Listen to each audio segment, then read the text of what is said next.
Galing po sila ng Sampang-Palay, no? Si June. Yan si Brother June Yambao, no? Kaibigan po natin. Bro, welcome, no? At si Ate Josie po, yung kanyang ate, no? Ate Jo, salamat nandito kayo. Nakadalo. Yan, mahalaga yung presence nyo po sa house church na ito. At muli mga kapatid, tayo po ay manalangin. Manalangin tayo. Dakilang Ama, salamat po sa mga kapatid na nandito ngayon. At panalangin namin, Ama, na ang inyong kapangyarihan po ay kumilos sa aming kalagitnaan. Ang inyong salita, ang Holy Spirit, Father, in the name of your Son, Jesus Christ. I pray, Father God, na nanalangin kami, Ama, na lahat ng mga kaluluwa na inyong hinirang, na kailangang makarinig ng mabuting balita, kami na nanalangin, O Diyos, na kayo'y magpapahayag, na kayo'y mangungusap, na kayo'y magbibigay ng kapahayagan sa amin sa oras na ito. Salamat, Ama, sa mga panalangin ng mga kapatid na walang ibang itinataas kundi ang inyong banal na pangalan. Kaya dalangin namin, Amang Banal, ang inyong kalooban, ang inyong layunin, ang kaluwalhatian niyo po ay mahayag sa amin sa mga sandaling ito. Salamat, dakilang Ama sa langit, na tinitingnan niyo ang puso ng mga tao kung talagang sumasamba kami sa inyo sa espiritu at katotohanan. Kaya Ama, panalangin namin na anumang hadlang, anumang hindi tama na nakikita nyo sa pangalan ng inyong anak na si Jesus, sa inyong soberenya, in the name of the Lord Jesus Christ, we are asking, Father, na ang inyong sovereign will, ang inyong kapangyarihan, ang inyong purpose, ang mangyari po sa buhay namin sa mga sandaling ito. Salamat, Ama. Kami dumadalangin sa pangalan ng inyong anak na si Jesus. Lahat po tayo magsabi ng Amen. Amen. Amen. Tayo po mga kapatid ay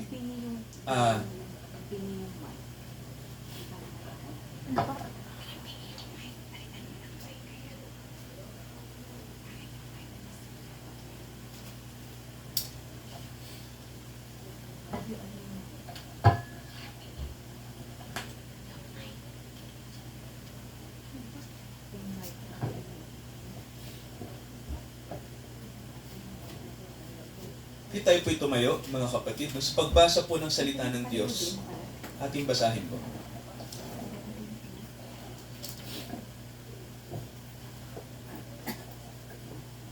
Ibasahin po natin Romans chapter 5. Romans chapter 5 verse 11. Ang sabi po ng salita ng Diyos, nakalagay po dito, hindi lamang gayon, kundi tayo'y nangagagalak naman sa Diyos sa pamamagitan ng ating Panginoong Hesukristo, na sa pamamagitan niya ay tinamo natin ngayon ang pagkakasundo. Purihin po ang Diyos sa kanyang mga salita, makakaupo po tayong lahat, mga kapatid. Napakahalaga po ng salitang katubusan. Sabihin nyo nga po, katubusan. Yan, so, alam nyo, mga kapatid, sabi nga ng Biblia sa atin, walang kaligtasan kung walang katubusan. Amen po ba? No? Walang salvation kapag walang atonement. No? Kailangan natin ng atonement. No? Alam niyo po, yung salitang katubusan, hindi po ito imbento lang ng bagong tipan. No? Baka iniisip natin, ang katubusan ay nangyari lang noong ito ay naunawaan lang natin nang dumating ang anak ng Diyos. No? Pero alam niyo po, bago dumating ang anak ng Diyos, ay nagpahayag na po ang Diyos ng kanyang kalooban tungkol sa katubusan. No? Bakit mahalaga ang katubusan? Alam niyo po, di ba nang unang magkasala ang tao, naalala niyo po sa Biblia, nang ang tao po ay magkasala sa Diyos, mapapansin niyo po, no? Sabi ng Diyos sa kanyang salita, dinamitan niya ang hubad na katawan ng tao. No? At ang mapapansin niyo po, yung ginamit ng Diyos na damit ng tao na hubad ay sabi po ng Biblia ay gawa sa hayop, gawa sa balat ng hayop. So, kung titingnan niyo po mga kapatid, no, na ang tao ay tumanggap ng unang damit niya hindi galing sa kanyang nilikhang damit, no? Nang malaman ng tao na siya ay hubad, gumawa siya ng damit pero inalis ng Diyos yun, no? Ang ginawa ng Diyos, siya ang nagbigay ng damit galing sa balat ng hayop. Kaya kung titingnan nyo po, no, yun po ay simbolo. Yun po ay kapahayagan. Amen po ba, mga kapatid, no, na sabi nga ng Bible, hindi manggagaling sa atin, ano, yung pagtakip sa kasalanan, ano, yung sinasabing covering, kundi ang sabi ng Biblia, dapat manggaling sa Diyos ito at tinatanggap natin ito sa pamamagitan ng pagbabalik loob sa Kanya. Kaya, mga kapatid, no, sabihin nga po ulit natin katubusan. Yan, so sino po ba yung manunubos ng tao? Sino po ba? Ang ating, tama, no, ang Panginoong Jesus, no, the Lord Jesus Christ. Alam niyo po, saang bansa unang ipinakilala ng Diyos ang katubusan? Anong bansa po? Israel. Ang Israel, no? So alam niyo po sa Israel, mapapansin niyo, no, mayroon silang tinatawag na pagdiriwang, no? At malapit na po yung buwan na yon, ano, yung sinasabi na pinakabanal na piyesta sa Israel, no? Yung pinakasagrado, sabi nga, pinaka-importanteng bagay na pinagpipiyestahan nila. Ang tawag nila dito ay Yom Kippur, no? Sabihin nyo nga mga kapatid, Yom Kippur. No? Hindi nyo naintindihan yun, ano? Hebrew word, no? Yom Kippur. Ang ibig sabihin po nun ay araw ng katubusan, no? Day of Atonement. Ang pinakamatindi dito, mga kapatid, no, sa Yom Kippur, okay, nagdiriwang bang Israel ng atonement? No? Nagdiriwang ba sila nito? Opo, no? Taon-taon nilang ginagawa. Kaya lang, mga kapatid, no, may isang rabbi, no, si Jonathan Cahn, sinabi niya na ang Israel ay nagdiriwang ng araw ng katubusan, pero, ito ang sabi niya, pero walang manunubos. Nakikinig mo ba? No?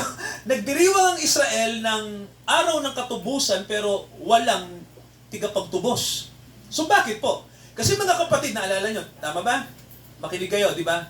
Nang dumating si Jesus sa Israel, ano po nangyari? Nang dumating ang Panginoon natin sa kanyang sariling bayan, ano po? Siya po ay, tama, ano, siya'y pinapatay, ang ibig sabihin po, rejected. So, yung rejection na yon, ang ibig sabihin po, sana, kung siya ay welcome, mga kapatid, mangyayari na sa pagdiriwang nila ng atonement, dumating na yung tiga-atone, no? Yung araw ng katubusan, dumating na yung manunubos, kaya lang, yung tigapagtubos ay rejected. Kaya nga po ganito, nakakatawa, no, sabi ni Rabbi Jonathan Cahn, nagdiriwang ang Israel ng 2,000 taon ng Day of Atonement, pero walang nag-a-atone sa kanilang kasalanan. Naintindihan niyo po? No? Ibig sabihin, nagdiriwang tayo, pero nasaan yung tigatubos? Rejected siya. So alam niyo mga kapatid, yung message na yon sa panahon natin, nakikinig po tayo, no? Sabi nga naghahanap tayo ng peace, tama ba? Naghahanap tayo ng prosperity, naghahanap tayo ng healing, naghahanap tayo ng peace of mind, naghahanap tayo ng bagay na makapagbibigay ng kahulugan sa atin. Pero mga kapatid, ang problema, yung pinakasusi noon ay hindi natin naiintindihan, no? Ibig sabihin po, may isang bagay lang para ang tao po ay maliwanagan. Para ang tao po ay makatanggap ng blessing, higit sa lahat, ng kaligtasan, no? Yung pinaka-importante sa lahat, no? Salvation. Sabi nga natin lahat ng bagay na sa atin na. Pero kung ang ating kaluluwa naman ay kapahamakan, wala rin. Ang kauna-unahang blessing na matatanggap ng tao ay ang kaligtasan ng kaluluwa niya. Amen ba mga kapatid, no? Kaya nga, doon nga nakakonekta yung atonement, no?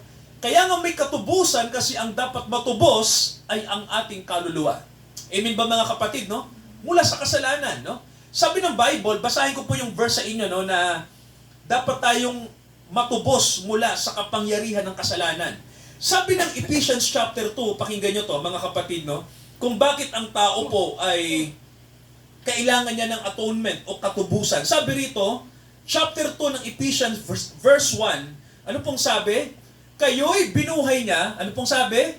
Nang kayo'y mga, tingnan niyo po yung word, no? Sabi rito, kayo'y binuhay niya nang kayo'y mga patay. So kung titingnan niyo po, no, si Pablo, ang lagi niyang binabanggit pagdating sa atonement, kaya kailangan natin ng atonement o katubusan kasi ang tao'y patay. Amen ba? Ang tao po ay dead, no? Tayo po ay walang buhay kasi nasa sin. Once mga kapatid na nasa kasalanan ang tao, ang ating gagawin lang ay magkasala, no? Sa atin ang kasalanan normal. Sa atin ang kasalanan okay lang.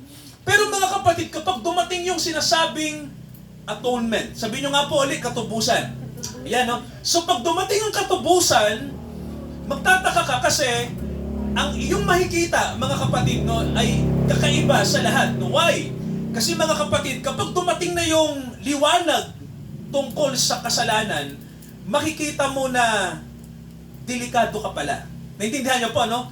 Ikaw pala ay nasa isang kapahamakan, no? Papunta ka pala doon sa sinasabing danger zone, no? Yung kumbaga po, papunta ka pala doon sa sinasabing perdition, no? May salita kasi sa Bible, no? Di ba sir, ginagamit yung John 3:16, no? Ginagamit natin sa evangelism yan. Di ba ang sabi, para ang tao ay hindi mapahamak. Di ba, no? So, may kapahamakang darating kapag ang tao ay alipin ng sin, no? Kapag alipin tayo ng kasalanan, no? Dangerous, delikado po yan. So, binabaliwala ng mga tao yan, no? Sa atin, tingin natin sa kasalanan, okay lang yan, no? Kasi tao tayo. Pero alam nyo, sabi ng Bible, hindi yan okay. Kasi kapag nasa kasalanan ng tao, ibig sabihin patay tayo, no? Walang buhay ng Diyos na nasa atin. Kaya, mga kapatid, no? Ang sabi nga ng Bible sa atin, tayo ay mga patay sa kasalanan, no? Dahil sa ating pagsalangsang.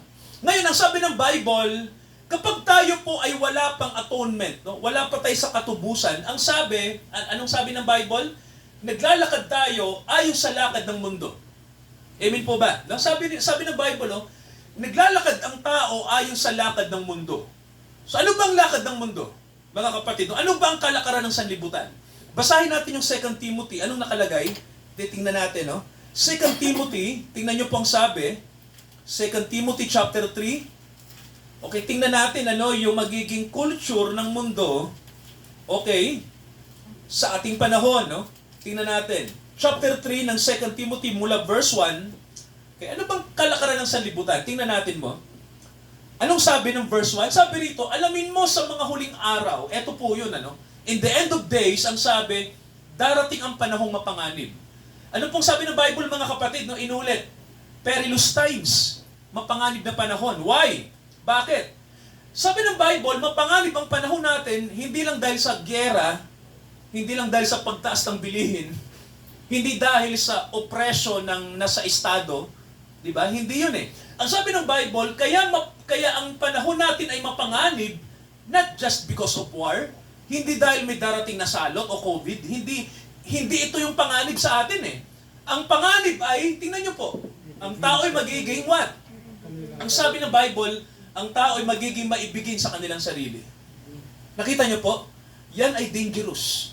Kapag tayo po ay may self-love at wala yung love natin unang-una sa Diyos, tayo po ay nasa panganib.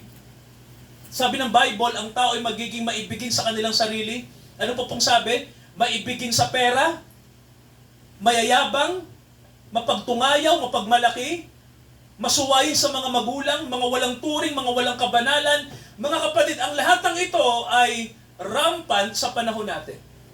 No? Sabi nga ng Bible, nakalagay, ito yung pinakamalupit, sabi ng verse 5, mayroong anyo ng kabanalan, ibig sabihin, nasa church pa rin ang mga taong ito. No? At pwedeng tayo to, no, na kahit tayo ay nasa church, pero tayo ay unconverted, hindi tayo nababago ng Holy Spirit, hindi tayo naboborn again, basta lang nasa church, pero nandoon pa rin yung pagiging selfish, nandoon yung pagiging sinasabing covetous, proud, blasphemers. Ang sabi ng Bible sa atin, hindi tayo masisave. No? Kaya alam niyo po, mga kapatid, no, ang pinakamahalaga sa panahon na ito ay ang atonement. Sabihin nyo nga po, katubusan. Yes, so tanungin natin, tinubos na ba ako ng Panginoon? Ako ba'y kasama na sa mga inatone niya? So mga kapatid, kailangang alamin natin yan. Ano? Tayo ba'y kasama na dyan? So may sinasabi po ang Bible sa atin ano, na kailangan na tayo po ay maipanganak na muli. John 3, basahin natin anong sabi. Tingnan nyo mga kapatid to, no? Okay, John chapter 3, may sinabi si Jesus sa guro ng Israel na si Nicodemo, isang Pharisee, no? Isang matalinong tigapagturo ng Bible. Pero anong sabi ni Jesus sa tigapagturo ng Bible? Kahit marami siyang alam sa Bible, anong sabi niya? Kailangan mong tama. No? Sabi ni Jesus, you need to be born again. No? You must. At yung word na ginamit niya, sir, hindi neutral. Tama ba? Ginamit niya yung salita na kailangan. Tama ho ba? Hindi niya sinabi na, magsisi ka, kung ayaw mo, di okay lang. Hindi ganun, no? Sabi ng Panginoon, kailangan, no? Necessity. Ibig sabihin, kailangan mong ipanganak na muli. Yan ang sabi ng Panginoon, ano? Hindi niya sinabi na, magsisi ka, okay lang. Kung ayaw mo, okay lang din. Mahal ka naman ng Diyos. Hindi ganun, no? Ang sabi ni Jesus, kailangan mong ipanganak na muli. Sabi ng Panginoon, dahil kung hindi ka maipanganak na muli, no? Kung walang katubusan sa'yo, ang sabi ng Bible, hindi ka makakakita, hindi ka makakapasok sa kingdom of God. Ano bang kingdom of God? Mga kapatid, doon yung sinasabing eternal life, no? Yung sinasabi buhay na ganap at kasiyasiya.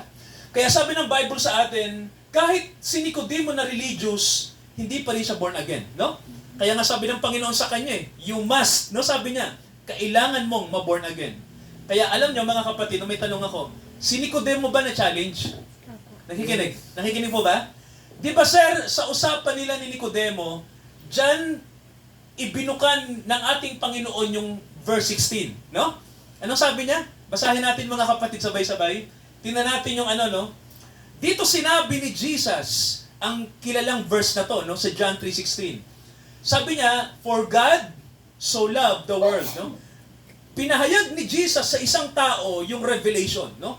Sa isang tao to, no? Na ngayon alam natin. Pero sir, itong verse na to, kanino lang ba binanggit to nung una? Isang tao lang. Tama ho ba? Alam niyo po, makinig tayo mga kapatid, no? Ang kaligtasan po, kapag yan po ay tinanggap ng isang kaluluwa, ilan po yung nagdiriwang sa langit? Ilang mga anghel po? Yung nagsasaya? Laksa-laksa. Ilan po? Tama, no? Laksa-laksa mga kapatid, no? Ilang kaluluwa po?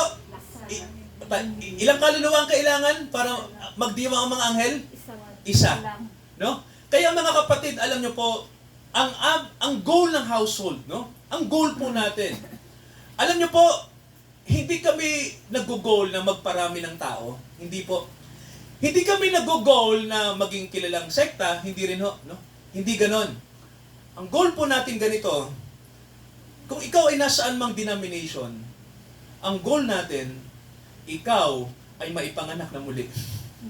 Ma-born again ka. Baptist ka, kailangan ka ma-born again. Pentecostal ka ba? Kailangan mong ma-born again. UCCP ka ba? Victory ka ba? Ano bang sekta mo? You must be born again. Mga kapatid, ito yung turo ng scripture sa atin. Ito yung turo ng Bible. Na ang tao ay ma-born again, no? Hindi kailangan ng Diyos ng religion natin. Amen ba? Ang kailangan ng Diyos, tayo ay ipanganak niya. No? Kaya nga ang sabi ng John 3:16, gayon na lamang ang pag-ibig niya sa mundo, eh, no? Kaya niya ibinigay ang kanyang anak upang, ano pong sabi? Upang ang sino man. May word, no? Mayroon ditong word na sino man. May tanong ako. Sino kaya yung mga binabanggit dito ng Panginoon na sino man? Well, mga kapatid, ako naniniwala ako ano yung mga sino man na yan. No? Yan yung mga taong tinawag. Yan yung mga tao na tinatawag na ng Diyos. Alam niyo, minsan nag-uusap kami ng asawa ko, no, na nag-uusap kami tungkol sa salitang calling. Sabihin niyo nga po, calling. Sabihin niyo nga po, chosen. Yan, may dalawang salita sa Bible na napakahalaga. Pagtawag ng Diyos at yung kanyang paghirang. No? Calling and chosen. Naalala niyo po yung verse sa Bible na ganito. Maraming tinatawag pero, ano po sabi? Alam niyo ba yung verse na yon? Maraming tinatawag pero kakaunti ang hinihirang, no? So, mga kapatid, ang Diyos tumatawag. Tama ba? Ang tanong, sino bang nakikinig? Nakikinig? No? Tumatawag ang Diyos sa mga tao. Tama ho ba? Pero sino po ba yung totoong nakikinig sa Kanya? Kaya mga kapatid, may sinasabing paghirang. Kasi naniniwala po tayo, no, na ang tao po, hindi siya basta-basta tumutugon sa Diyos. No?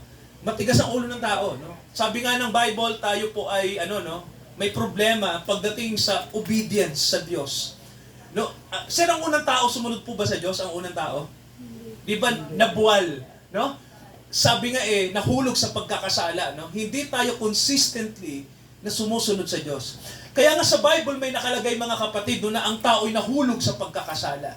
Kaya nga, tumatawag pa rin ang Diyos. Tama ba mga kapatid? No? Tumatawag pa rin siya. na ang tao po ay dumami sa mundo, tumatawag pa rin siya. Tama ba, sir?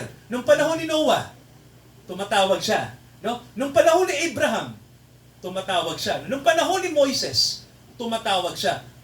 Ang Diyos po, patuloy pong tumatawag. O may tanong po ako, sa panahon natin ngayon, tumatawag siya. No? Lalo ng mga kapatid, ang pagtawag ng Diyos ngayon ay matindi na. No? Kaya lang, sabi nga ng Bible sa atin, mayroon kasing ginagawa ang kaaway para ang tao ay hindi makapakinig sa kanyang salita. Kaya, alam niyo po, no? May sinabi ang Bible sa atin, kailangan nating mag-repent. Sabihin niyo nga mga kapatid, repentance. Kaya isa pa po, repentance. No? Basahin natin yung nakasulat, mga kapatid, no, sa Romans 12 verse 1. Maganda to, tong verse na to, no? Tungkol sa, may connection to sa atonement, to sa katubusan. Basahin natin yung verse 1. Anong sabi ni Pablo sa mga hinirang? Sabi niya, mga kapatid, ako yung nakikiusap sa inyo, sabi ni Pablo to, alang-alang sa mga kahabagan ng Diyos. May tanong ako, pag ang Diyos ba nahahabag, may pag-asa ba tayong tanggapin ng Diyos? Mga kapatid, kapag ang Diyos ay maawain. Okay, no? Pero pag ang Diyos po ay nasa galit na, tatanggapin pa kaya niya yung ating pagsisisi? Pag na dumating na yung kanyang galit? Di ba mga kapatid, mahirap, no? Kasi sabi nga ng Bible, ang Diyos nahahabag. Pero sabi din ng Bible, ang Diyos din ay nagagalit, no? Sabi nga sa awit araw-araw ang Diyos ay nagagalit, no? May verse, every day. Sabi ng Bible, no, every day ang Diyos ay nagagalit. Romans 1, tingnan nyo po, no? May nakasulat din dyan. Di ba? Sabi nga ang tao ay kinapupuotan ng Diyos sa kanyang mga ginagawa. Tingnan nga muna natin to mga kapatid. No? Romans 1, basahin natin. Anong sabi rito ng Bible? Okay, tingnan natin to, Romans 1. Okay, basahin natin yung verse 18. Okay, anong sabi rito? Romans 1:18. Tingnan natin. Sapagkat anong sabi? Ang puot ng Diyos ay anong sabi? Nahahayag saan? Mula sa langit. Anong sabi uli mga kapatid? Ang puot, grabe, hindi galit yung ginamit siya, no? Puot, rat. Di ba? Ang galit ng Diyos o ang puot ng Diyos ay nahahayag mula sa langit. Kanino? Laban sa lahat na, lahat ng kasamaan at kalikuan ng mga tao na, ito'y malupit, sinasawata ang katotohanan ng kalikuan. So, mga kapatid, no, itong verse na to nagpapakita na ang Diyos ay umiibig, pero ano din sa'yo, sabi ng Bible? Ang Diyos din ay, napupuot siya, no? Kaya, mga kapatid, no, dalawa lang ang kababagsakan natin, no, kapag tayo ay wala sa biyaya. Amen ba? Pag tayo ay nasa biyaya, habag. Pero pag tayo ay nasa puot ng Diyos, saan ang bagsak, mga kapatid? Saan ang bagsak ng tao? Kapahamakan. No? Kaya nga may word, no, repentance, no, pagsisisi. Anong sabi ng Romans 12? Basahin ko po sa inyo, no? Pakinggan niyo to mga kapatid, no? Romans 12 verse 1. Okay, sabi rito, namamalik ako sa inyo alang-alang sa mga kahabagan ng Diyos. So mga kapatid, no, ang Diyos may habag pa rin hanggang ngayon. Amen po ba? Meron pa rin siyang mercy. No? O bukas pa rin ang habag, no, para ang tao ay makalapit sa Kanya. So tandaan natin mga kapatid no, na hindi religion ang makapagliligtas, hindi denomination, hindi na sekta, hindi na ngayon uso na sabihin ng sino man na sumapi kayo sa amin para maligtas ka. Mga kapatid, isang bagay ang nais naming ipahayag sa bawat kaluluwa ngayon. No? Ang nais namin, makilala niyo si Jesus, magkaroon kayo ng ugnayan sa Kanya, sapagkat mga kapatid, ang salita niya po ay pinakamahalagang bagay ngayon na dapat niyong marinig at malaman. No? Kaya nga, ang sabi sa atin ng Bible, no, alang-alang sa kanyang habag. So mga kapatid, may habag pa ang Diyos. No? Meron pang sinasabing mercy. No? Pero mga kapatid, tandaan niyo po, no? Ang habag ng Diyos, hindi po yan namamalagi. No? Yan po ay mayroong oras. Mayroon po yang schedule. No? Parang po yan parang sabi nga may panahon na yan ay bukas yung habag, pero hindi lagi. Naglaan ang Diyos ng panahon para ang tao ay makalapit sa Kanya. Kaya nga sabi sa Bible, may nakasulat, no?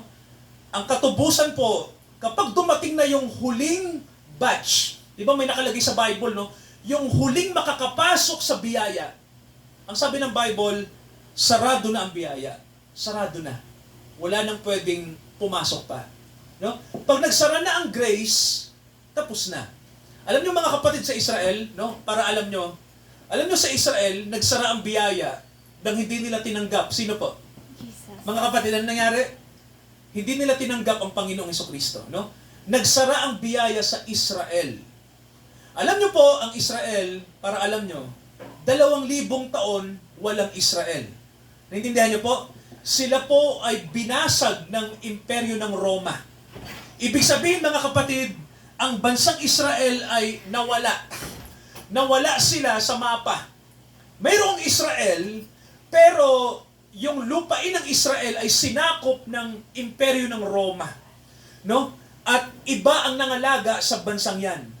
Ang mga tao sa Israel ay ikinalat ng Diyos sa iba't ibang panig ng mundo. Naintindihan niyo po? Kaya nawala sila bilang bansa. Wala. No? For 2,000 years. At alam niyo mga kapatid, nangyari lang na nagkaroon ng Israel noong 1948, 1947, no? Doon lang bumalik. So kung titingnan niyo no 2,000 years, walang Israel. So siguro isipin niyo, ano nangyari? Kasi mga kapatid, alam niyo po, no, hindi natin pwedeng sabihin to kasi nakaka-offend sa kanila to, no? Pero isang bagay lang po yung nakikita ko dito, no? May ginawa sila sa Diyos na hindi nagustuhan ng Diyos. Pero hindi nila alam yon, no? Kumbaga po ano sila, unconscious. Hindi nila alam na nakagawa sila sa Diyos ng mali. Pero alam nyo, sasabihin ko rin to, alam nila eh. May mga nakakaalam pero unwilling sila. Alam nyo ho ba yun? Yung parang alam mo pero sinadya mo. Alam nyo ho ba yun mga kapatid? No? Yung alam mong mali pero ginawa mo pa rin. Diba? Yun ang kasalanan nila. No? Alam nila pero hindi nila sineryoso. Sineryoso siguro nila yung pagbalikwas. No, ganoon ano? Kaya alam nyo mga kapatid, no, ganoon ang nangyari sa kanilang bansa. O may tanong po ako, no. Alam nyo ang Israel mahal ng Diyos. Amen ba? Kasi mga kapatid, di ba ang biyaya nasarhan sa kanila? Kanino po lumipat yung biyaya? Kanino ipinakilala si Jesus? Sa atin, no? Nakilala ng buong mundo si Jesus. Sa Israel, hindi siya sikat. Pero sa buong mundo, sino pong famous? Jesus. Pinaka-number 1 na, sabi nga Christianity ang pinaka-number 1 na major religion sa buong mundo ngayon. Pero may problema yan. Kasi mga kapatid, sabi ng Bible sa atin, maraming tao kilala si Jesus, pero anong sabi ng Bible, mga kapatid? Yung pagkakilala nila kay Jesus ay iba sa pagkakilala ng mga totoong Kristiyano. No? May nakalagay kasi sa Bible na maraming Jesus sa mundo, pero hindi natin kilala yung totoong Jesus. Di ba sabi mga kapatid, si Jesus mismo sinabi niya yan. Maraming mga ngaral ng Jesus sa inyo, pero don't believe them. Di ba sabi niya, no? Maraming magsasabi na, ako si Jesus. Anong sabi ng totoong Jesus? Anong sabi niya? Huwag kayong maniniwala, no? Kasi mga kapatid, sabi ni Jesus, ang totoong Jesus, kung magpapakilala siya, may sinabi siya, magpapakilala siya sa pamamagitan ng Holy Spirit. Amen po ba? No? Kaya ang Holy Spirit, ang gagawin niya, bubuksan niya yung ating unawa. Sino yung totoong Jesus? Kailangan mga kapatid, ang laging punta natin, gusto natin makilala si Jesus, ang Bible. Mismo ang Scripture. No? At sabihin natin, Holy Spirit, buksan niyo ang aking unawa, gusto kong malaman yung totoong Jesus, ipakilala niyo po sa akin. Mga kapatid, sa panahon na to, lagi tayong umaasa sa social media tungkol sa Diyos. Mali po yun. Pray, read the Bible, and ask the Holy Spirit. Hindi social media, hindi mga sikat na preacher ngayon, hindi mga sikat na denomination, hindi yung mga sinasabing mga entertaining churches, ang lahat ng yan hindi makapag-save sa atin. Naintindihan natin mga kapatid, no? Sabi nga nauso sa US, nauso sa iba't ibang bansa, na yung pinakasikat na church at pastor ang parang nagdadala ng katotohanan. So mga kapatid, hindi yan ang sinabi ni Jesus sa atin, no? Ang sabi nga ng Panginoon sa atin, if you want to know the truth, di ba may sinabi siya, stay in my word. Di ba sabi niya? Sabi niya, no? Stay in my word and the truth will set you free. Kaya mga kapatid, huwag kayong maghanap ng sikat na church. Tama ba? Huwag kayong maghanap ng denomination na nakaka-enjoy lang yung fellowship. Hindi yun ang magdadala ng kaligtasan sa atin. Mga kapatid, no, yan ang ginagawa ng dyablo sa mga tao na kung saan sinasabi ng dyablo na dyan ka na lang sa church na yan kasi nakaka-enjoy dyan. Well, mga kapatid, kung ang church natin hindi tayo dinadala kay Jesus at sa katotohanan niya, stay away. Kasi mga kapatid, hindi kayo isi-save niyan. No? Walang church na makakapag-save sa ating soul. Nakakatakot, no? Yung alam ng marami ngayon na kapag ako ay member ng church na to, langit ako. Mga kapatid, hindi pwedeng magbigay ang church ng ticket sa inyo papuntang langit. Dahil ang church mismo ay sinave din. Sila din ay iniligtas, hindi sila mangliligtas. Tayo rin ay sinave by grace, tama ba? Kaya mga kapatid, ang lalapitan natin yung nag-save. At sino yon? Jesus Christ. Ang Panginoong Jesucristo, walang iba. So mga kapatid, sa panahon natin, iniisip ng mga tao na, basta may church ako, okay na ako. Well, mga kapatid, hindi yun ang kailangan ng Diyos sa atin. Ang kailangan ng Diyos sa atin, ikaw na individual, magkaroon ka ng relasyon sa Kanya. Relationship sa Word of God. At dyan ka magiging member ng totoong church. Kaya nga sabi sa atin ng Bible, ang pinakakailangan ng tao ngayon, redemption, no? Atonement. Ulitin natin, sabihin natin mga kapatid, katubusan. Katubusan. Ang Israel po ba, hanggang ngayon, bulag sila? Tama, di ba? Hanggang ngayon. O anong nangyayari sa Israel? Anong problema ng Israel ngayon? Sige mga kapatid, sabihin niyo sa akin yung balita. Anong problema lagi ng Israel ngayon? Okay, may tanong ako. Apektado ba tayo? Mahal ng Diyos ang Israel, no? Alam niyo kung bakit tayo apektado? Pag lumala ang gera sa Middle East, mga kapatid, pag lumala ang gera sa Israel, tataas ang gasolina. Anong mangyari? Mga kapatid, pag tumaas yung oil, anong mangyari? Tataas lahat ng... Tama.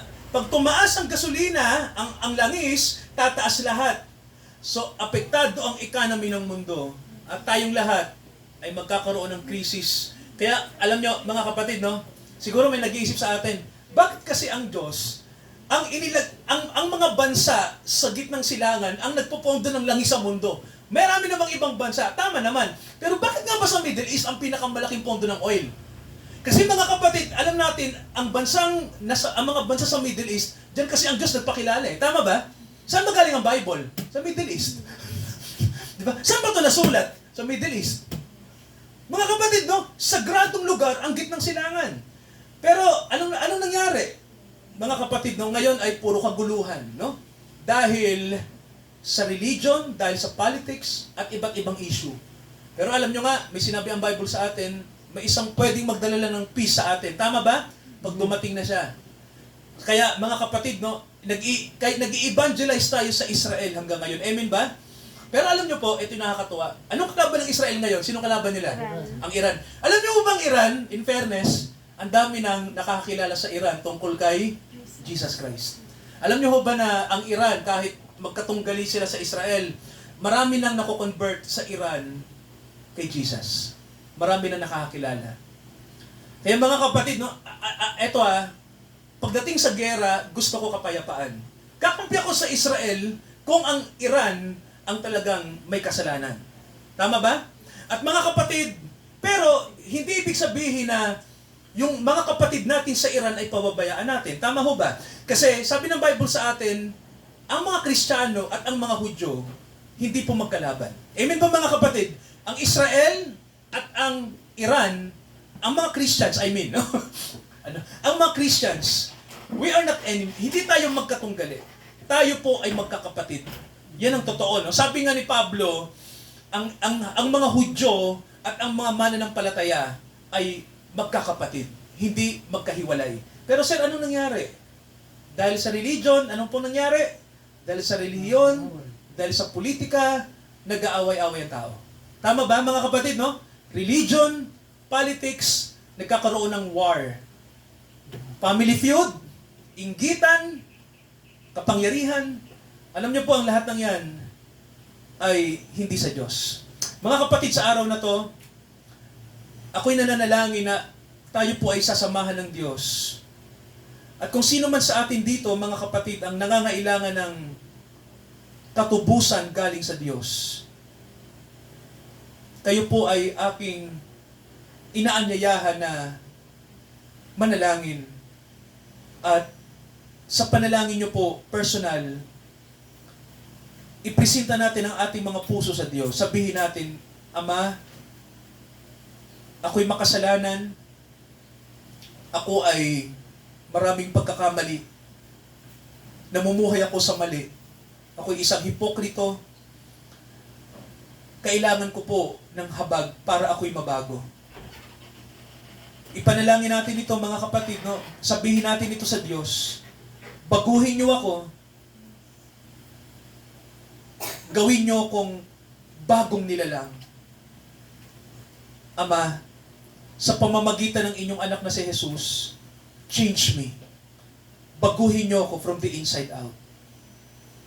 Gawin niyo akong anak niyo. Alisin niyo po ako sa pagkabulag sa relihiyon. Imulat niyo po ang aming paningin sa inyong salita. Alisin niyo po ang tanikala ng kaaway sa aming puso. Ano mang kasalanan ang umaalipin sa amin, Ama, humihingi kami ng kapatawaran. Patidin niyo ang tanikalang ito at gamutin niyo ang aming kaluluwa. Sinabi ni Haring David sa kanyang salita, Ama, baguhin niyo ang aking kaluluwa. Convert my soul. Magbago kayo ng espiritu within me. Baguhin niyo ang aming puso. Bigyan niyo kami ng bagong puso. Bigyan niyo kami ng bagong pagkatao. Kay Kristo Jesus. Amang makalangit, sa tanghaling ito, sa hapong ito, dinadala namin sa inyo ang aming mga kapatid. Salamat po, nandito si Brother June at si Ate Josie. May mga karamdaman po sila, Ama. Ganon din po ang isa naming kapatid. Amang makalangit, kayo ang nagpapagaling ng aming sakit. Kayo ang doktor ng mga doktor.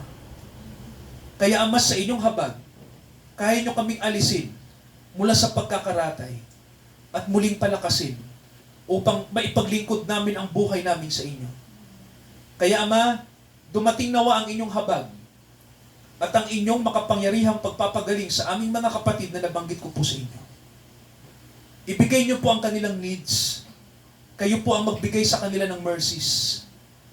Sa pangalan ni Jesus na aming doktor, tagapagligtas at Panginoon, hinihiling namin ang lahat ng ito. Ama, dinadala din namin ang mga may sakit sa espiritual na kalagayan. May mga kapatid kami, Ama, na mayroong soul sickness at kailangan nila ng healing mula sa inyo. Naniniwala kami, Father God, na sila inyong paghagalingin. Ibabalik nyo at i-restore nyo ang kanilang soul. Kung naliligaw ang mga tupa, sila'y ibabalik nyo. At Ama, make a way for them to restore. In Jesus' mighty name. Salamat po sa inyong salita. Salamat sa katubusan. Salamat sa inyong biyaya sa amin. Pagalingin nyo kaming lahat at kami inyong samahan at bigyan ng pangunguna ng Espiritong Makalangit sa pangalan ni Jesus. Ito ang aming itinadalangin. Lahat po tayo magsabi ng Amen. Amen. Amen. Praise God, mga kapatid. No? Nawa po, makasama namin kayo mga kapatid, no? Sa ganito pong gawain po ng sambahayan ng Diyos. Sa pagkakaloob po natin sa Panginoon. Atin pong awitin, mga kapatid, ang unahin natin ang kanyang kaharian. At ang lahat ng bagay ay idaragdag sa atin. Let us sing, seek the kingdom of God. Awitin.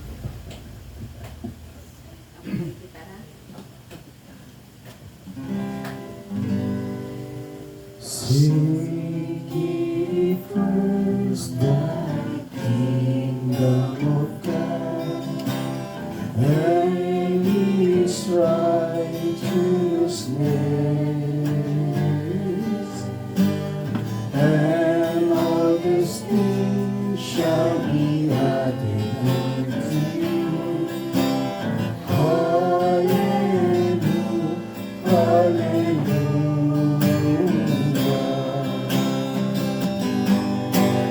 Hallelujah.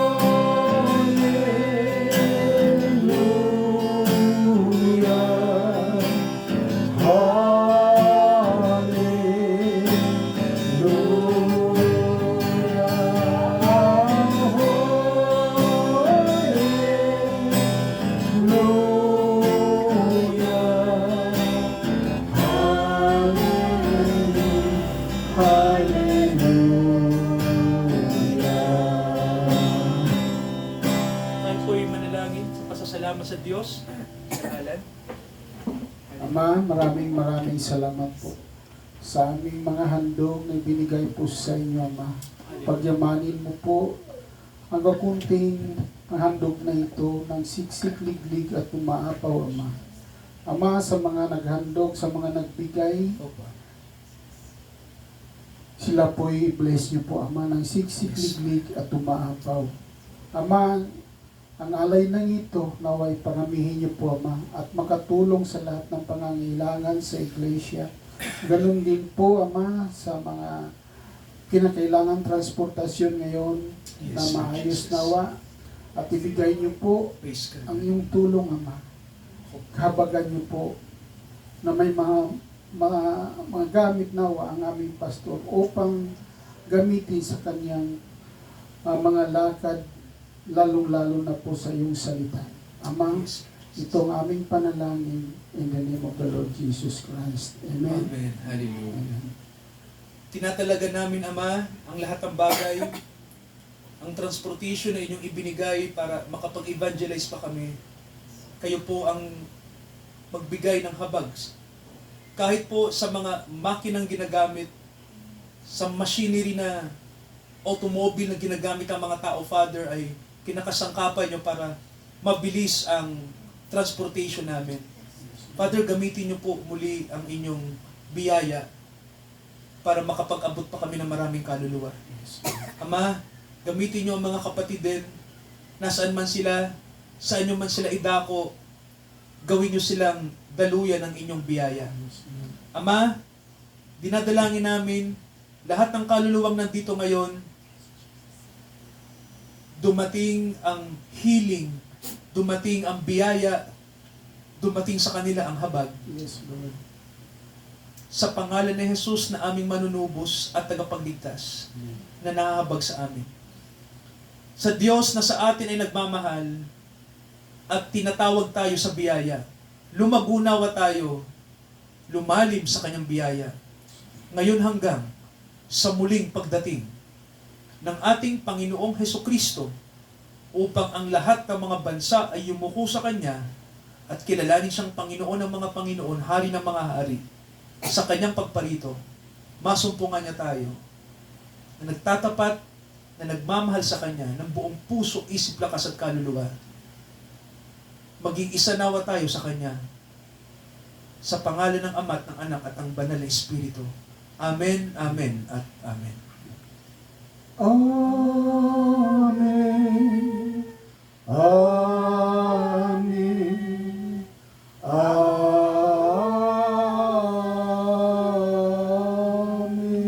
Amen. Purihin ang Diyos. Puri ang Diyos. Batian tayo mga kapatid. God bless po sa lahat. Palain nawa. God bless po. Bro, God bless. Bless. God bless po sa atin.